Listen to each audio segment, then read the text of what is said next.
Hello, everyone. Welcome back to Classic Comics. The trailer for Blue Beetle was released earlier today, so I'm going to go ahead and take a look at this and do a quick reaction. Let's just go ahead and get into it here. Excuse me, Mr. Reyes? You finished laundry or what? Everything right now feels so out of reach. You always land on your feet, bro. You're Jaime. Okay, so I believe that says Cord, right? So that's Cord Industries, and this is the third version of Blue Beetle, right? There was the original, and then a second guy named Ted Cord, and then he was replaced by this current version, Jaime Reyes. Let me say, first of all, I think that this is actually one of the rare race swaps that I think actually works. I know Blue Beetle had, or Ted Cord had a following, but he was never that popular, really. And DC had not really done much of anything with him for about a decade when they replaced him with Jaime. And this was back in 2005. So, what, 17 years ago? And I think it was actually a good move. It was one of the rare race swaps I think that I actually liked and I thought actually worked. And I think getting I forget the actors. I'm going to get his name wrong. Cholo Madruena. I'm probably not saying it right, but he was a good choice. Of course, he's on Cobra Kai, and he's likable and he's a pretty solid actor. So I think he's a good choice. They don't get out much. I just want to rap. Jenny? Guard that with your life, but do not open it. You went in to get us jobs, and all you brought back was a hamburger? Okay, I don't think it's a burger. You haven't looked? What the hell is that? How did you get it to do that? I think he likes me.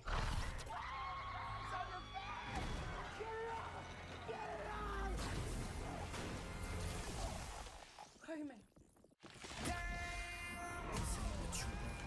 This ain't what you want. This ain't what you want. This ain't what you want.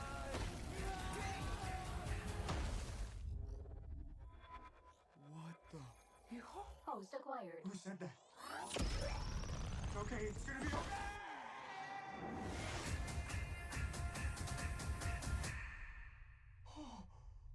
Okay, so the costume looks pretty good. I'll say that. Of course, this is a little different from the comics and the original comic origin that Jaime had. The scarab literally just fell out of the sky and he found it. But in this is probably better because, then you'd have to explain why it fell from the sky, and that's a whole other story and involves other characters. So to make it more self-contained, it's probably better to do it this way. I'm in space. Re-entry systems ready. No. This ain't what you want. This ain't what you want. This ain't what you want. What is going on? I just want to rap. It's called the Scarab. It's some kind of world-destroying weapon. It's designed to protect its host. This ain't what you want. Sometimes it does what you want. Yeah, the costume looks good. I don't have any complaints there, although I think having it cut this bus in two, And sometimes it doesn't. that seems a little bit much. I don't recall it doing that in the comics. The scarab chose you, but it belongs to me. Okay. So the villain is going to be Susan Sarandon. And she's a good actress, but I don't know. Will she be convincing as a villain? I don't know. Just going off what we're seeing here, I'm guessing that she now controls Cord Industries because Ted Cord is gone or dead or something. I don't know. Obviously, she's the one after the scarab. But the problem is I get the feeling she's just going to come across as kind of a watered down female Lex Luthor. Superheroes, particularly in comics, which are such a serialized format, the heroes generally don't change much. They're pretty static as characters.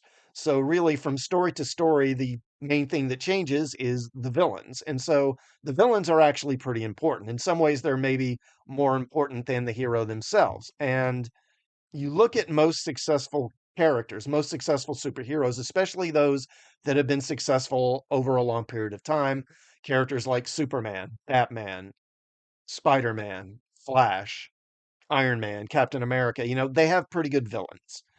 And part of the problem with Blue Beetle and the other, of course, Blue Beetle started as a character with Charlton Comics back in the 60s, him and along with Captain Atom and The Question and some others. And they didn't really last very long. And they were eventually picked up by DC in the mid 80s.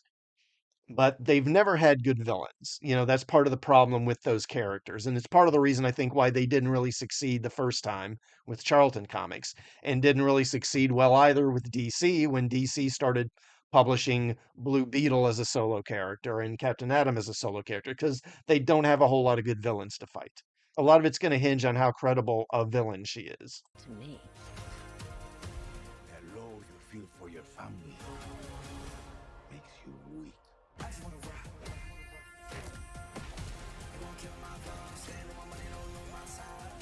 Okay. So this is the bug, which is the hovercraft that Ted Cord built to operate in as Blue Beetle. What is this on the front? There's some graffiti on there. Animal or something like I'm not sure what that says, but anyway, it looks good. I will say that. The universe has sent you a gift, and you have to figure out what you're gonna do with it. Whatever you can imagine, I can create. Let's party. Nice choice. I just wanna rock.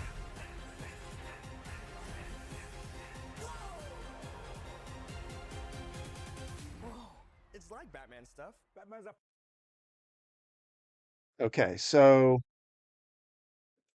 yeah, so here we see, so this is the original Blue Beetle, Dan Garrett. This is his costume. And this is the second Blue Beetle, Ted Cord. I'm guessing this is like his headquarters because he was a tech guy, and this is like his utility belt or whatever. There, like that looks like maybe the BB gun, which was his main weapon. But where is he himself? I guess maybe they're saying he's dead in this. I don't know. We'll see. It's like Batman stuff. Batman's a fascist. I just wanna rock. Okay, really? What? It's like Batman stuff. Batman's a fascist. I just wanna rock. Huh. Wow. So, okay, you're making a DC Comics movie, right? And you presumably want DC comic fans to come see your movie. I mean, that's your core fan base, right? Now, Batman is by far the most popular DC character. So most DC comic fans, the people you want to come see this movie are Batman fans. And then you call him a fascist. Okay. Um, this movie has got enough problems as it is because first of all, it's going to be fighting uphill to succeed because you've got the general just superhero fatigue, which I think is real and is settling in. Then you've got the fact that I think there have been so many lackluster or disappointing films from Warner Brothers. I think DC is really a tarnished brand at this point. And there's not much enthusiasm for DC films. And then on top of that, everyone knows that James Gunn is doing this reboot. So pretty much everything that comes out between now and that Superman film in 2025 or whatever is basically kind of dead on arrival. I think that's why that Shazam sequel did so poorly, which I liked, by the way. I'll leave a link to that in my video if you want to check that out. But you've got all that going against you, and then you pull this crap. Look, I'm not into marketing, so I don't pretend to know a lot about it, but that seems like just a supremely dumb move. But hey, you know what? You do you, Warner Brothers. You just whatever. It's not like you've done anything right so far anyway.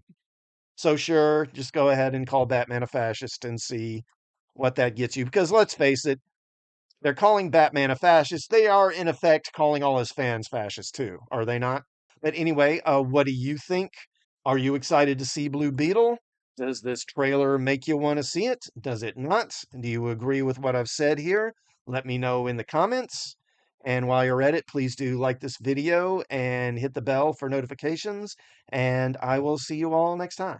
Thanks for watching.